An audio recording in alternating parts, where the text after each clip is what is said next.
કે કોઈ પણ માણસ નેતા બને તો એ બે કામ કરી શકે. એક કે કોઈ રોડ બન્યો, કોઈ નાળું બન્યું, કોઈ ગટર બની, ક્યાંક બ્લોક નખાયા, એ થયા સરકારી કામ.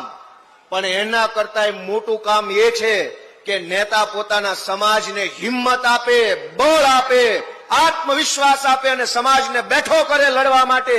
એ સૌથી મોટું કામ હોય છે. ચૈતરભાઈ વસાવાએ આદિવાસી સમાજને હિંમત આપવાનું કામ કર્યું, આદિવાસી સમાજના યુવાનોને બળ આપવાનું કામ કર્યું.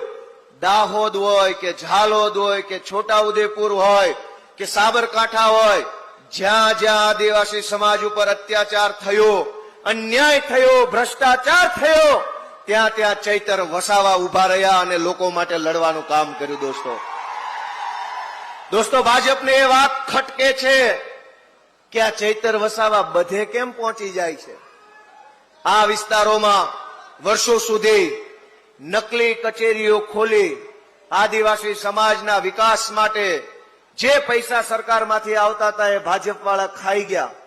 બધુંય મિલીભગતથી ચાલતું હતું. ભાજપ અને કોંગ્રેસના નેતાઓ ભાગબટાઈ કરી આદિવાસી સમાજના અધિકારોના પૈસા ખાઈ જતા હતા. એને રોકવા વાળું, ટોકવા વાળું કોઈ નહોતું. તો ભાજપને મજા આવતી હતી, કોંગ્રેસને મજા આવતી હતી.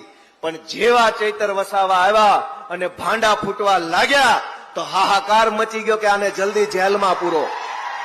જો આને જેલમાં નહીં પૂરો તો આ બધો ભાંડો ફોડશે.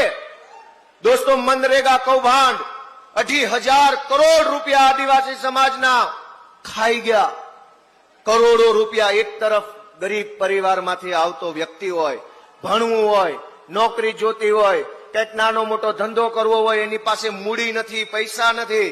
બીજી બાજુ આદિવાસી સમાજના ગ્રાન્ટના પૈસા કરોડો રૂપિયા ખવાઈ જાય છે. એને રોકવા માટે ચૈતરભાઈ વસાવા જેવો આગેવાન વર્ષો પછી આપણને મળ્યો છે.